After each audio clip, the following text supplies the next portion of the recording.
नाजरीन आदाब, सियासत टीवी के रास्त नशरियात में आपका इस्तकबाल है। आलमी, कौमी, इलाकाई ताज़ा खबरों और नए मौज़ूआत के साथ मैं सैयद इस्माइल तबीउल्लाह और मेरे हमरा सीनियर सहाफ़ी सज्जादुल हसनैन आपकी खिदमत में हाजिर है।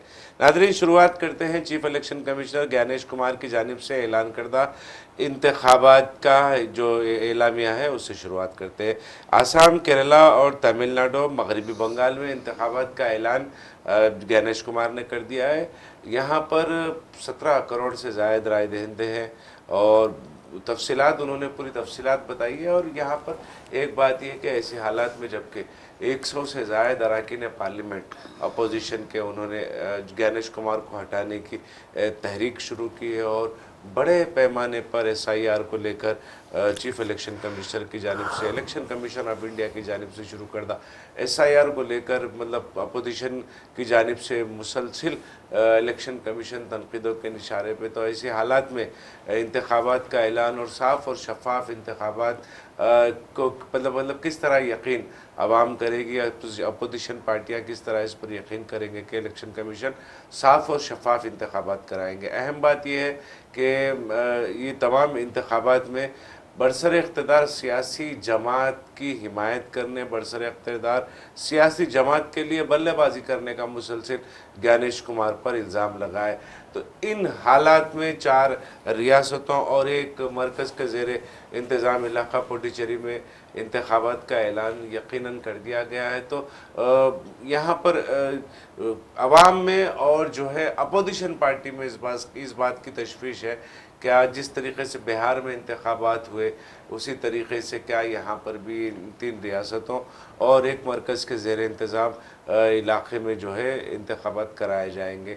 यानी इलेक्शन कमीशन जो है वो बरसर इक़्तिदार सियासी जमात की हिमायत करता रहेगा। इसी से हम आज की शुरुआत करते हैं। जिस जैसा ये देखिए, कल जो है ज्ञानेश कुमार जो चीफ इलेक्शन कमिश्नर हैं उन्होंने बाज़ाब्ता एक प्रेस कॉन्फ्रेंस करके जो है इलेक्शन की तारीखों का ऐलान कर दिया है। तमिलनाडु के लिए, असम के लिए, मगरबी बंगाल के लिए, केरल के लिए और पुडुचेरी के लिए। पुडुचेरी तमिलनाडु का एक पड़ोसी छोटी सी मरकज़ी ज़ेर इंतज़ाम रियासत है और केरल जो है एक अहम रियासत है, मगरबी बंगाल है, असम है। अभी जो है इलेक्शन का ऐलान होने से कुछ देर पहले ही आपको हैरत होगी कि इलेक्शन के ऐलान से पहले ही मरकज़ी वज़ीर किरण रिजिजू ने इस बात का ऐलान कर दिया था कि इलेक्शन की तारीख का ऐलान हो जाएगा और जो है हम आसाम के साथ बंगाल को भी जीतने जा रहे हैं। तो इससे ममता बनर्जी ने इस पर एतराज़ उठाया था और कहा था कि ऐसा मालूम होता है कि हुकूमत को पहले मालूम हो रहा है और इलेक्शन कमीशन को बाद में मालूम हो रहा है कि इंतखाबी तारीखें कैसे, कब, क्यों तय की जाएंगी। और उन्होंने यहाँ तक कह दिया, यहाँ तक इल्ज़ाम लगा दिया कि ऐसा मालूम होता है कि इलेक्शन कमीशन अब बीजेपी सरकार की जो है तहत काम करने लगा है और बीजेपी सरकार की हिदायत पे काम करने लगा है। और ऐसा मालूम होता है कि बीजेपी सरकार ने इनको डेट्स दिए हैं कि ये डेट आपको अनाउंस करने हैं और इन्होंने अनाउंस कर दिए हैं। तो ये जो है कल सूरत हाल देखने में आई। मगरबी बंगाल में 2 मरहलों में वोटिंग होगी, जैसा कि अभी आपने कहा 23 और 29 अप्रैल को। 9 अप्रैल को जो है गालिबन तमिलनाडु में इलेक्शन होने जा रहे हैं और फिर जो है आसाम में भी 23 अप्रैल को जो है इलेक्शन होने जा रहे हैं। तो बहरहाल जो है इंतखाबी सरगर्मियाँ शुरू हो चुकी हैं। और दिलचस्प बात यह है सज्जाद साहब, इंतखाबात का ऐलान, तारीखों का ऐलान ज्ञानेश कुमार ने एक रोज़ कबल किया। उससे पहले आप देखिए हंगामाई दौरे वजीर आजम के तमिलनाडु हो रहे थे, वहाँ पे बड़े बड़े प्रोजेक्टों का उन्होंने इनॉग्रेशन किया। बिल्कुल। फिर केरला में उन्होंने ये काम किया। आप देखिए, आप जैसा कि इल्ज़ाम अपोजिशन की जानिब से लग रहा है कि इलेक्शन कमीशन हुकूमतों की बरसर इक़्तिदार हुकूमत के हाथों की कठपुतली बन गया और दूसरी तरफ वो इल्ज़ामात हकीकत में तब्दील होते दिखाई दे रहे हैं। हम देखें पिछले 1 हफ्ते की अगर ये अमित शाह और नरेंद्र मोदी की एक्टिविटीज़ के ऊपर हम नज़र डालें, देखें तो आपको समझ में आएगा कि ये यकीनन उन्हें इस बात का पहले ही इल्म हो चुका था कि इंतखाबात की तारीखों का ऐलान होने वाला है। इसीलिए उन्होंने तमिलनाडु में, केरला में बड़े प्रोजेक्टों का इनॉग्रेशन किया, मगरबी बंगाल के अंदर भी बड़े प्रोजेक्टों का ऐलान किया और वहाँ पर मुसलसिल दौरे किए। कि बिल्कुल यकीनन देखिए ममता बनर्जी यही कह रहे थे कि वज़ीर-ए-आज़म जिस तूफ़ानी रफ्तार से जो है तरक्याती काम 12,000 करोड़ रुपए का काम, 15,000 करोड़ रुपए का काम, 1 लाख करोड़ रुपए का काम, इस तरीके से वो जो है बुनियाद रख रहे थे या फिर जो है इफ्तिताह कर रहे थे। मतलब है कि अभी तो बुनियाद रखी जा रही है, काम जो है चालू नहीं हुए हैं। हर अगर हम हुकूमत में आ जाएंगे तो हर अकाउंट में 15-15 लाख रुपए देंगे। बिल्कुल, ऐलान तो हो गया है, ऐलान तो हो गया तो रख दी गई, संगे बुनियाद तो रख दिया गया है। कब तामीर होगी, कब तामीर होगा उसकी कोई गारंटी नहीं है। नहीं। इससे पहले यही हुआ था यूपी के इलेक्शन में, एक बड़ा मुद्दा, एक बड़ा मसला जो है निकल के आया था। उसमें ये कहा गया था कि इलेक्शन से पहले एक नहर का संगे बुनियाद रखा गया था और इलेक्शन चले गए, हुकूमत चली गई, दूसरी हुकूमत आई, उस वक्त तक वो नहर नहीं बन सकी थी।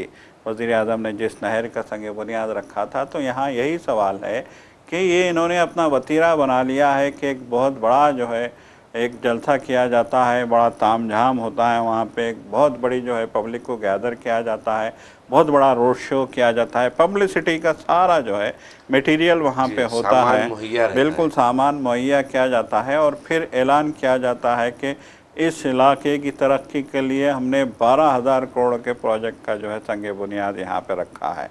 अब वो संगे बुनियाद के आगे बात बढ़ती है कोई नहीं जानता, और किसके मतलब एक हिम्मत है आम आदमी की कि वो ये सवाल कर सके कि जो 12,000, 15,000, 1 लाख करोड़ रुपए का आप जो है प्रोजेक्टों के इफ्तिताह कर रहे हैं, वो काम चालू भी होगा कि नहीं होगा। सज्जाद साहब, आपने आम आदमी के सवाल की बात कर रहे हैं। आम आदमी को इतना उलझा के हंडी चूल्हे में इतना उलझा के रख दिया गया है, गैस पकवान गैस में, महंगाई में, अशिया खुर्दनोश की बढ़ती कीमतों में, पेट्रोल डीजल की बढ़ती कीमतों में इस कदर उलझा कर रख दिया है कि उसको सर उठाकर कहीं दूसरी जगह देखने की उतना वक्त ही नहीं मिल रहा है। हाँ बिल्कुल, आप इतने बड़े पैमाने पर साजिश की है हुकूमत ने कि आम आदमी के पास इतना वक्त ही नहीं है कि वो सर उठाकर कोई दूसरे मसले देखे। घर में जब ख़त्म रखता है तो अगर गैस ख़त्म हो जाती है तो महीनों महीनों बुकिंग, आप देखिए 25 से 30 दिन का मामला हो गया और 30% गैस बुकिंग में इजाफा हुआ है हैदराबाद में। कि हैदराबाद में गैस बुकिंग जो है, पकवान गैस बुकिंग का जो होती है ऑनलाइन होती है, उसमें 30% का एक रिपोर्ट में आज पढ़ रहा था। तो आप देखिए हिंदुस्तान भर में ये मसला चल रहा है, सबसे अहम मसला, उस पर से आपने तवज्जो हटाने का काम उलझा के रख दिया है। यहाँ पर ऊपर उठ के कोई आपसे पूछेगा कि भाई आप 15 लाख रुपए का आपने वादा किया था, स्विस बैंकों से आपने पैसे लाने का वादा किया था, आपने कुछ अपने नारंगी अंडों को अफ्यून की गोली खिला दी है, आप जो मजहब की जात पात की अफ्यून की गोली खिला दी, वो उसमें मस्त है, वो नाच रहे हैं पूरे नारंगी अंडे।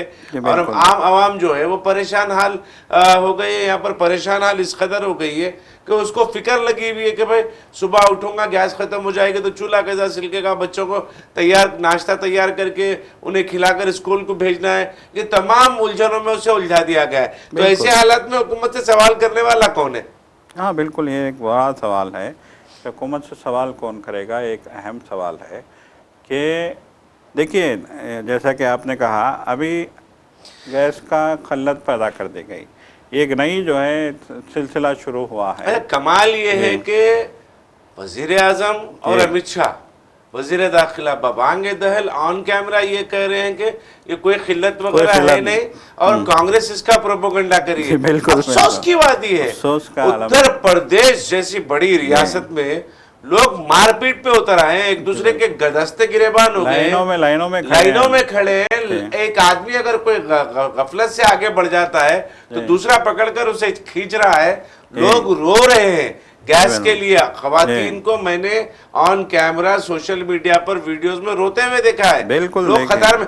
उसके बावजूद भी अमित शाह और वज़ीर-ए-आज़म नरेंद्र मोदी करे के अपोजिशन का ये हवा खड़ा किया हुआ है, ये कुछ है नहीं, ये बदनाम कर रहे हैं, कमा। देखिए आप अगर आप ये कहा जाता था, देखिए झूठ भी अगर बोले तो इतना झूठ बोले कि लोगों को सच लगने लग जाए, और अवाम की आंखों में आंखें डालकर झूठ बोल रहे हैं। डंके की चोट पर वज़ीर-ए-आज़म नरेंद्र मोदी और अमित शाह झूठ बोल रहे हैं। अब इससे बड़ी बेशर्मी और क्या हो सकती है कि मुल्क का वज़ीर-ए-आज़म मसले को हल करने के बजाय ये कह दे कि झूठ है। कोई देखिए, जब तक आप इस बात को तस्लीम नहीं करेंगे कि आपके पास मसला है, आपके पास शॉर्टेज है, ये मसला है, उस वक्त आप मसले को हल कर नहीं पाएंगे। अगर आप मसले को समझना ही नहीं चाह रहे हैं, आप इस मसले को मुस्तरद कर रहे हैं, इस मसले से ही इनकार कर रहे हैं, तो फिर ये मसला हल कैसे होगा? अगर देखिए, अगर ये मसला नहीं है तो फिर गैस की एजेंसियों ने रजिस्ट्रेशन के लिए 25 से 30 दिन, 30 से 40 दिन, 40 से 45 दिन, ये जो है डेट आपने क्यों, ये इतना मतलब है कि इतना टाइम लिमिट आपने क्यों दिया? यहाँ ये सवाल है। और जो कतारों में लोग लगे हैं वो क्या है, वो क्या झूठ है?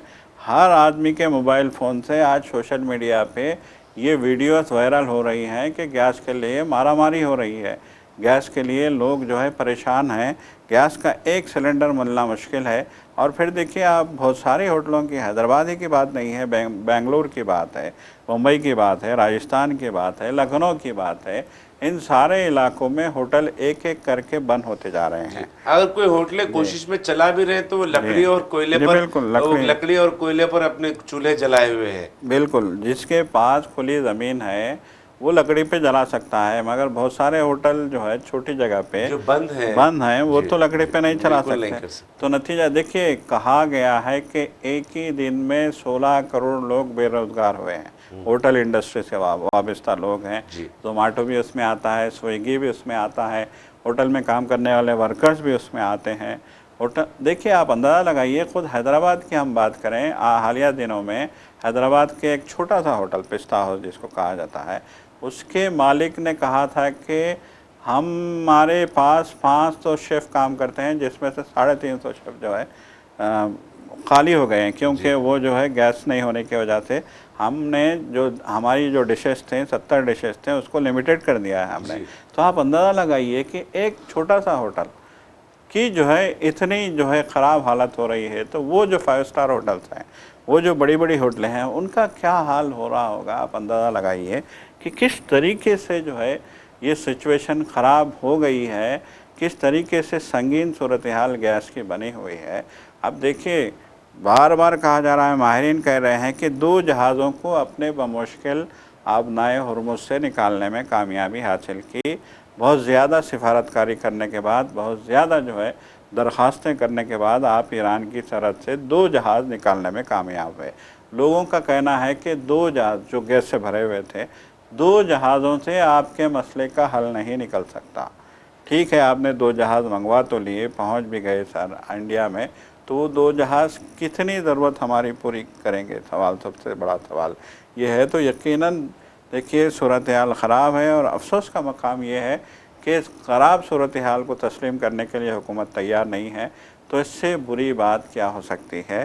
देखिए, आज महंगाई अपनी आखिरी सतह पे पहुंच गई है, चाहे वो अनाज हो, चाहे चावल हो, चाहे गेहूं हो, चाहे तेल हो, ये जो कीमतें आसमान से बातें कर रही हैं, ये किस तरह की सूरत हाल है कोई नहीं जानता। इस सूरत हाल में अब इलेक्शन होने जा रहे हैं। अब देखिए, अब ज्ञानेश कुमार जो चीफ इलेक्शन कमिश्नर हैं, वो ये कहते हैं कि हमने नाअहल वोटरों को SIR की मदद से बाहर कर दिया है जी, और अहल वोटरों का फहरिस्त में शामिल कर दिया है। SIR को भी वो ऐसे बता रहे हैं कि जैसे हमने बहुत बड़ा कारनामा किया दे दिया नाअहल वोटर्स को। देखिए, यहाँ पर अहम बात यह है कि आपने किन हलकों से, किन इलाकों से, किन रियासतों में कौन से असम्बली हल्काजात और कौन से पार्लियामेंट हल्काजात से नामों को हज़फ किया है। जैसा कि अपोजिशन की जानिब से ज्ञानेश कुमार और इलेक्शन कमीशन ऑफ इंडिया पर इस बात का इल्ज़ाम लग रहा है कि उन्होंने ख़ास तौर पर उन इलाकों को टारगेट किया जहां पर एंटी BJP वोट्स है। ये इल्ज़ाम हम नहीं लगा रहे, कि अपोजिशन की जानिब से ये इल्ज़ाम लगाया जा रहा है। और राहुल गांधी ने बाज़ाब्ता पावर पॉइंट प्रेजेंटेशन से जो कोताहियाँ, जो गफलत, जो धांधलियाँ इलेक्शन कमीशन ऑफ इंडिया की जानिब से हुई है, उसको पेश किया है। यहाँ पर इंतखाबात हो रहे हैं, इंतखाबात के हवाले से वज़ीर दाखिला हो या वज़ीर आज़म हो, तमिलनाडु में, केरला में, मगरबी बंगाल में, पौंडीचेरी में घूम घूम कर अपनी हुकूमत की बढ़ाइयाँ कर रहे हैं। लेकिन हकीकत ये है कि हुकूमत की ख़राब खारिजी पॉलिसी के नतीजे में आज हिंदुस्तान पेट्रोल, डीजल और गैस की शदीद किल्लत और बहरान का शिकार हो रहा है। आज कतारों में लोग खड़े हुए हैं गैस के लिए। वो उसकी वजह ये हिंदुस्तान की ख़राब खारिजा पॉलिसी है। हिंदुस्तान ने अपने ऐसे साथियों को छोड़ दिया है। देखिए बांग्लादेश अब आपके साथ खड़ा हुआ नहीं है। बांग्लादेश एक ऐसा रास्ता था जो पाकिस्तान, चाइना और रशिया अगर ये मुखालिफत करते हैं या आपके साथ बगावत करते हैं, या पाकिस्तान से मिलकर चाइना और रशिया पाकिस्तान की मदद करता है आपके ऊपर शिकंजा कसने में, तो बांग्लादेश एक ऐसा मुल्क था जहां से आप अपनी तमाम चीज़ें, तमाम उमूर को अंजाम दे सकते थे। और इन तीनों ममालिक का मुकाबला करने के लिए एक नया बेस था आपके लिए। आपने बांग्लादेश को अपना मुखालिफ बना लिया। आप देखिए, अमेरिका से मोहब्बत में रशिया से आप तेल खरीद रहे थे, तेल खरीदना आपने बंद कर दिया। ख़राब खारिजी पॉलिसी, क्या वजह है? ये बहुत अहम सवालात है जो मुल्क की आवाम और अपोजिशन के साथ साथ हम भी वज़ीर आज़म नरेंद्र मोदी से और एस जयशंकर से पूछ रहे हैं। आपने किस दबाव में, क्या वजह थी ऐसी कि भाई आप अमेरिका के दबाव में आकर आपने रूस से पेट्रोल ख़रीदना बंद कर दिया, आपने चहबहार से दस्तबरदारी अख्तियार कर ली, चाइना से अपने रिश्ते ख़राब कर लिए। आयतुल्लाह खमैनी के मतलब जाबाँ शहीद होने के बाद, इसराइली हमलों में शहीद होने के एक हफ्ते के बाद आपने मामूली अंदाज में आपने एक ताज़ियती पैगाम वजारत खारिजा की जानिब से जारी किया। वज़ीर आज़म नरेंद्र मोदी ने यहाँ तक कि आपने अपना पैगाम भी जारी नहीं किया ताज़ियती। आपको किस बात का दबाव है, आप किस बात के प्रेशर में? हमने माजी में भी वज़ीर आज़म को देखे, 1965 की जंग की अगर हम बात करें तो इंदिरा गांधी ने दो टोक अंदाज में उस वक्त के अमरीकी सदर को कह दिया था कि हम किसी से रुकने वाले नहीं, हमला करेंगे, पाकिस्तान को दो टुकड़े करेंगे। और वो करके बताया इंदिरा गांधी ने। किसी के दबाव में नहीं आए, क्योंकि मुल्क के मफादात उनके लिए ज़रूरी थे। ऐसी क्या चीज़ लग गई है डोनाल्ड ट्रंप के हाथ में जिसको लेकर वो वज़ीर आज़म नरेंद्र मोदी को दबा रहे हैं? ये शक और शुबहात में मुसलसिल इजाफा होता जा रहा है। इसलिए इजाफा होता जा रहा है कि वज़ीर आज़म नरेंद्र मोदी और वजारत खारिजा की ख़राब खारिजी पॉलिसी के नतीजे में मुल्क को परेशानियों का सामना करना पड़ा। जी बिल्कुल। देखिए, जैसा कि आपने कहा कि वज़ीर आज़म की नाक़िस खारिजा पॉलिसी और दबाव ने जो है 140 करोड़ लोगों को इस मुल्क के मुसीबत से दो चार कर दिया है। आज हम महंगाई से दो चार हैं, बदतरीन महंगाई थे। आज हम LPG किल्लत का शिकार हैं। आगे आने वाले दिनों में ये तक इंतबाह दिया जा रहा है कि हो सकता है पेट्रोल की किल्लत हो जाए। अगर ये होता है, LPG सिलेंडर से होटल इंडस्ट्री तबाह हुई है, लेकिन अगर खुदा ना खास्ता हमारे पास अगर पेट्रोल डीजल भी जो है की भी किल्लत हो जाएगी तो पूरा का पूरा मुल्क ठप होकर रह जाएगा। पहले ही माशी सूरत हाल बहुत ख़राब है और इस ख़राब सूरत हाल से निकलने की हम जद्दोजहद कर रहे हैं।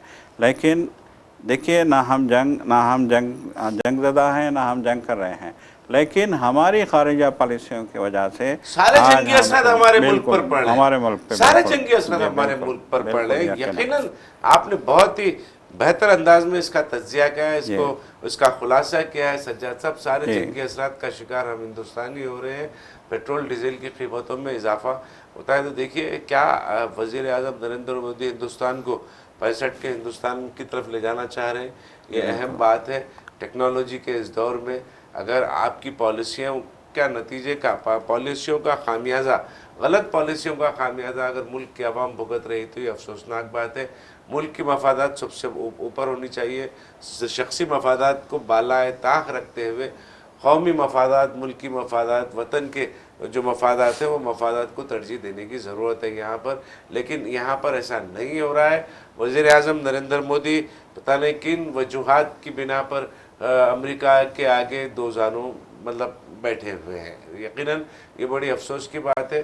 ख़राब खारिजा पॉलिसी के नतीजे में मुल्क को बहुत ही परेशानियों का सामना करना पड़ रहा है। जैसा कि तज्जा साहब ने कहा, आने वाले दिनों में जंग अगर ये जारी रहती है, 1 महीने के तेल की इजाज़त रशिया से दी गई है और उस पर भी खुशी मनाई जा रही है।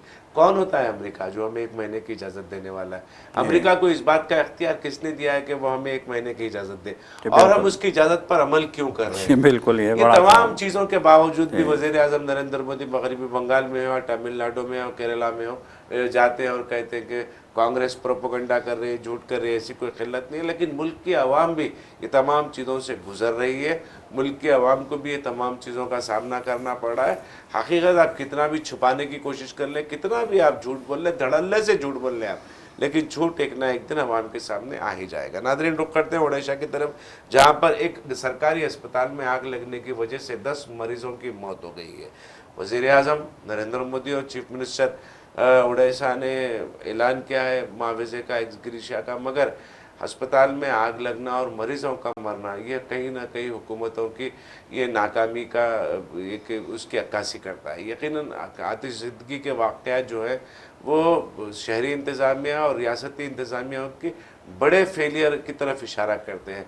अगर बुनियादी सहूलतें आवाम को फराहम की जाएँ, वो अस्पतालों को, तालीमी इदारों को, इमारतों को बुनियादी सहूलतें फ़राहम की जाएँ, ताकि परमिशन लेकर क्या इमारतें खड़ी करने की इजाज़त दी जाती है या शहरी इंतज़ामिया की जानिब से, और फिर वो तमाम चीज़ों को देखा जाता है कि वो क्राइटेरिया जो फ़िक्स किया गया है उस पर ये वो मेयार पर ये इमारतें उतर रही हैं नहीं उतर रही हैं। ये तमाम चीज़ों में रिश्वततानी होती है, पैसे लेकर तमाम चीज़ों की इजाज़तें दे दी जाती हैं, लाइसेंस दे दिए जाते हैं, और उसी के नतीजे में इस तरीके के वाक़यात पेश आते हैं। लोगों को अपनी जानों से हाथ धोना पड़ता है, मरीज़ों को भी अपनी जानों से हाथ धोना पड़ता है। 10 मरीज़ एक सरकारी अस्पताल में आग लगने की वजह से मारे गए, एक बड़ा ही अफसोसनाक सान्या है।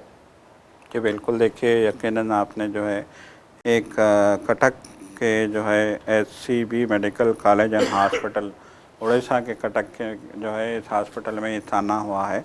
इससे पहले देखिए हैदराबाद में भी इस तरह का सान्या हुआ था, और दिल्ली में और लखनऊ में भी इस तरह के सानियात हो चुके हैं। यकीनन देखिए अभी मौसम गर्म हो रहा है, मौसम गर्मा दस्तक दे रहा है, और ये जो है पेशकशी की गई है कि आने वाले दिन जो है वो शदीद हो सकते हैं गर्मा के। सूरज जो है बहुत शदीद हो सकता है। तो यकीनन इस तरह की सूरत हाल में आग के वाक़यात में इजाफ़ा हो सकता है। देखिए अस्पताल में ये अगर हो रहा है तो कितनी जो है खौफनाक बात है कि मरीज़ जो अपनी ज़िंदगी बचाने के लिए अस्पताल में जाते हैं, जो अपनी बीमारियों को दूर करने के लिए, बीमारियों के इलाज के लिए अस्पताल में जाते हैं, वहाँ उन्हें आग की शक्ल में अगर मौत आ ले, उनको मौत का सामना करना पड़े, तो फिर ये एक बहुत ही जो है दुख भरी बात है, बहुत ही गमनाक बात है, बहुत ही अलमनाक बात है।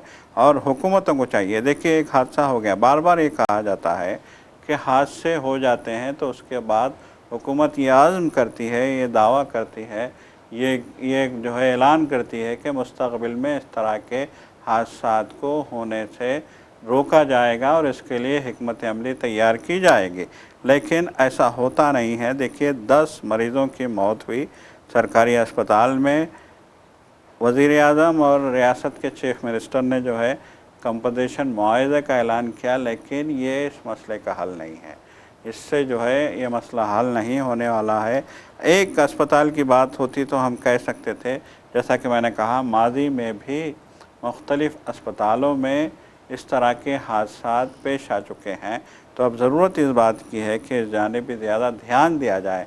देखिए ये हमारा मुल्क, हमारे मुल्क के शहर जो है इमारतों के जंगल बन रहे हैं, तो इन इमारतों के जंगलों को आग से बचाने के लिए भी हमें जो है हिकमत अमली तैयार करनी होगी और हिफाजती इक़दाम। जैसा अक्सर ये देखा गया है कि इस तरीके के वाक़यात जब पेश आते हैं तो उस पर बहस होती है, मुबाहिसा होता है। बिल्कुल बड़े बड़े न्यूज़ चैनल, छोटे मोटे न्यूज़ चैनल्स, तमाम जगह पर इस पर अखबारात में इसके ऊपर मतलब आर्टिकल्स आते हैं, बहस तकरार होती है, कुछ अरसे तक चलता है, 10-15 दिन के बाद इसको भुला दिया जाता है। तो भुलाने के बजाय अगर इसके मुस्तक़ल हल की तरफ अगर हम तवज्जो दें, कोशिश करें, ख़ास तौर पर शहरी इंतज़ामिया को बार बार जब तक वो इंफ्रास्ट्रक्चर तैयार नहीं हो जाता, जो मतलब हादसाती आग वगैरह से बचाने का जो इंफ्रास्ट्रक्चर जब तक तैयार नहीं हो जाता, जब तक हम हुकूमतों का, रियासती इंतज़ामिया का, शहरी इंतज़ामिया का इस जानिब तवज्जो दिलाते रहेंगे तो यकीनन इसमें बड़ी हद तक कामयाबी मिल सकती है। लेकिन यहाँ पर अहम बात यह है कि गलती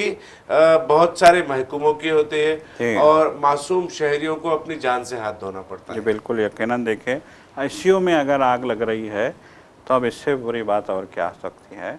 सबसे इंतहाई निगहदाश्त का शुबा होता है और मरीज़ वहाँ पे ऐसे मरीज़ लाए जाते हैं जो खुद से चलने फिरने की पोजीशन में नहीं होते या फिर संगीन बीमारी का शिकार होते हैं। अगर वहाँ इस तरह से जो है आग लग जाती है तो फिर उनकी जान के जो है यकीनन बचना नामुमकिन हो जाता है। तो बहरहाल जैसा कि आपने कहा कि इस सिलसिले में बहुत ज़्यादा जो है गौर व फ़िक्र करने की ज़रूरत है। देखिए नाज़रीन, हम रुख करते हैं ओडिशा के बाद उत्तर प्रदेश का, जहाँ पर हालिया दिनों में संभल के एक पुलिस के आला अहदेदार का वीडियो तेज़ी के साथ गश्त कर रहा था, जिसमें वो कह रहे थे कि मुसलमानों को सड़कों पर मतलब नमाज़ पढ़ने की इजाज़त नहीं दी जाएगी, उनका इलाका महदूद कर दिया गया था, हद मुकर्रर कर दी गई थी। और वही संभल के पुलिस के आला अहदेदार होली खेलते हुए पुलिस अहदेदारों के साथ सड़कों पर नजर आए थे। बड़ी कंट्रोवर्सी हुई, तनाज़ा हुआ। अब एक खबर आ रही है देहरादून, दिल्ली देहरादून हाईवे से, सहारनपुर के का ये खबर है। वहाँ पर कुछ लड़कियों ने सड़कों मतलब सड़क पर दिल्ली देहरादून हाईवे पर ये लिख दिया था कि this road is not for Muslims, ये मुसलमानों के लिए ये सड़क नहीं है, लिखा था इस तरीके से। तो फिर बाद में बहुत बड़ा तनाज़ा हुआ और उन लड़कियों को जेल भेज दिया गया था। जेल से जब रिहा हुई तो उन्हें हिंदू रक्षा दल ने उनका इस्तकबाल किया और उन्हें फूल माला पहनाई। हम मुसलसिल कह रहे हैं सियासत टीवी के प्लेटफॉर्म से, इस तरीके का हिंदुस्तान बनाने की कोशिश क्यों की जा रही है पता नहीं। यहाँ पर अस्मत रेज़ी के वाक़यात में ज़मानत पर रिहा होने वालों की गुलपोशी की जाती है, हुकूमतों की जानिब से अस्मत रेज़ी के वाक़यात में मुजरिम करार दिए जाने वाले लोगों की रिहाई के लिए अपील की जाती है। और फिर अब इस तरीके का सड़कों पर, ये सड़क मुसलमानों की नहीं है लिख कर मतलब वायरल करने वाली लड़कियों को जब ज़मानत पर रिहाई मिलती है तो उन्हें गुलपोशी की जाती है, उनका इस्तकबाल हिंदू रक्षा दल की जानिब से किया जाता है। किस तरीके का हिंदुस्तान बनाने की ये कोशिश कर रहे हैं सज्जा साहब? यकीनन देखिए, दिल्ली से देहरादून जाने वाली सड़क पे अगर कोई ये लिख दे कि ये सड़क मुसलमानों के लिए नहीं है तो इससे बड़ा अलमिया और कुछ नहीं हो सकता। कल ही मणिशंकर अय्यर का एक बयान मैं देख रहा था जिसमें उन्होंने कहा कि बीजेपी जो है एक एक मुसलमानों का एक छवि दुश्मन की हैसियत से एक छवि बनाने की कोशिश कर रही है और इसी के तहत मुनज़्ज़म तरीके से मुख्तलिफ़ प्लेटफार्म से, मुख्तलिफ़ तंजीमों की जानिब से, मुख्तलिफ़ जो है ताकतों की जानिब से जो है काम किया जा रहा है और ये माहौल बनाने की कोशिश की जा रही है कि मुसलमान हमारे दुश्मन हैं। मुसलमानों को जो है किनारे लगाने की कोशिश की जा रही है। मुसलमानों के हवाले से आम लोगों के दिलों में, जहनों में जो है जहर भरने की कोशिश की जा रही है। उन्होंने केरला स्टोरी का भी हवाला दिया था, उन्होंने मुख्तलिफ़ फ़िल्मों का हवाला दिया था कि कैसी फ़िल्में प्रोपगेट कर रहे हैं लोग। मतलब ये कि प्रोपेगेंडा के हर प्लेटफार्म को इस्तेमाल करके मुसलमानों के हवाले से जो अक्सरियती जो है तबके में, हिंदुओं में नफ़रत का माहौल पैदा करने की कोशिश की जा रही है। उन्होंने इस सिचुएशन को, इस सूरत हाल को तशवीशनाक करार दिया था। उन्होंने कहा था कि बीजेपी या आरएसएस चाहती है कि ये जो है यहाँ पे एक हिंदू नेशन बने, इस मुल्क में एक हिंदू नेशन बने और उसके लिए वो लोग ये सारा खेल खेल रहे हैं। और जो है ये जो पोर्ट्रेट का एक पोर्ट्रेट बना के पेश किया जा रहा है मुसलमानों का, ये इस मुल्क को इंतशार की सूरत हाल से दो चार कर देगा। तो अब देखिए, ये अगर हम ये खबरें देखते हैं कि जो है कुछ लोग एक सड़क पे लिख देते हैं कि ये मुसलमानों के लिए नहीं है, फिर हम ये देखते हैं कि उनको जेल होती है और फिर वो जब ज़मानत पे निकलते हैं तो फिर उनकी गुलपोशी होती है, या फिर जो है और भी वाक़यात हैं। तो इन वाक़यात को हम कितने वाक़यात नहीं हैं इस मुल्क में, तो इन वाक़यात को देखते हैं तो यकीनन मणिशंकर अय्यर की बात जो है सही साबित होती है कि कैसे जो है इस मुल्क में मुसलमानों के ख़िलाफ़ जो है एक दुश्मनी का माहौल बनाने की कोशिश की जा रही है। यकीनन मुसलमानों के खिलाफ दुश्मनी का माहौल बनाने की कोशिश की जा रही है, जैसा कि मणिशंकर अय्यर के हवाले से कहा हिंदू राष्ट्र बनाने की कोशिश है। मगर एक बात हम बता दें, हमारे पड़ोसी ममालिक का अगर हम जायज़ा ले लें, मज़हब की बुनियाद पर, मजहबी शिद्दत पसंदी की बुनियाद पर अगर परवान चढ़ाने की सियासत को कोशिश करेंगे तो यकीनन तबाही उनका मुकद्दर बन जाएगी। हिंदुस्तान एक सेकुलर मुल्क है, हिंदुस्तान दुनिया की अजीम जमहूरियतों में से एक जमहूरियत है। वहाँ पर तमाम तबक़ात के, मज़ाहिब के, अक़वाम के लोग खुशी खुशी रहते आए हैं। यहाँ पर अगर इस किस्म की कोशिशें की जाएंगी तो यकीनन आने वाले दिनों में मुश्किलात और मज़ीद बढ़ेंगी। नाज़रीन, हमें इशारा मिल गया अपनी बात को ख़त्म करना है। महज 2 खबरें हैं जो सरसरी तौर पर जिसका तस्करा करते हुए अपनी बात ख़त्म कर लेंगे। पूना से एक जिक्र खबर आ रही है, पूना के कोंधावा इलाके से, जहाँ पर अक्सरवाड़ी गांव के करीब में मौजूद एक नहर के पास चंद मुसलमान दोस्त जो है इफ्तारी वगैरह ले लेकर 4 मतलब 4 व्हीलर और 2 व्हीलर गाड़ियों पर वो वहाँ पर गए थे। वहाँ पर इफ्तार करेंगे, नमाज़ पढ़ेंगे, मगर वहाँ पर अतराफ़ अकनाफ में FIR के मुताबिक ये बात सामने आ रही है कि 100 से ज़ायद लोगों ने वहाँ पर आकर उन्हें अफ्तारी करने से रोका और उनके सरों पर से टोपियाँ निकालवाई और निकलवा के उनके साथ मारपीट का मामला किया। देखिए आप कहाँ किस कदर नफ़रत बढ़ती जा रही है। एक ज़माना था हिंदुस्तान में अफ्तारियाँ तैयार होती थी हमारे हिंदू भाइयों के घर में, और वो अफ्तारी तैयार होकर मुसलमानों के पास आती थी। दिवाली की मिठाइयाँ मुसलमान भाई अपने हिंदू भाइयों को पेश करते थे, साथ मिलकर ईदें मनाते थे, साथ मिलकर त्योहारों में एक दूसरे के साथ होते थे। अब वो हिंदुस्तान में अगर कोई टोपी पहना हुआ शख्स कुछ लोग जो है इकट्ठा होते हैं तो कुछ तबका कुछ लोगों को उस पर नाराज़गी हो रही है। ये बड़ा ही अफसोसनाक है। नफ़रत इस कदर भर दी गई है। RSS, VHP, बजरंग दल और BJP ने इस मुल्क की रगों में, इस मुल्क की नसों में नफ़रत का जहर इस कदर भर दिया है कि वो आने वाले दिनों में बड़े नासूर में तब्दील हो सकता है। नाज़रीन, हैदराबाद के हवाले से बात करेंगे। LPG सिलेंडर्स में जैसा कि हमने इब्तिदाई में कहा था 300% का इजाफा हो गया है गैस बुकिंग में, LPG बुकिंग में। और हैदराबाद में भी बड़ी जो होटलें हैं, बड़ी छोटी होटलें जो है वो गैस सिलेंडर्स की अदम दस्तयाबी की वजह से जो है कोयला और लकड़ी पर अपने पकवान कर रहे हैं, और मेनू भी जो है महदूद कर दिया गया है, और उनके जो तैयार होने वाले खाने थे होटलों में उनको महदूद कर दिया गया है। महज बिरयानी और चंद चीज़ें वहाँ पर बन रही हैं। तो नाज़रीन, अब वक्त तो चला है सियासत TV के दीगर प्रोग्रामों से आप जुड़े रहे। हमारा ये प्रोग्राम आपको कैसा लगा आप ज़रूर अपने राय कमेंट बॉक्स में अरसाल करें, और सियासत TV की सारी टीम को अब दे इजाज़त। खुदा हाफिज़। खुदा।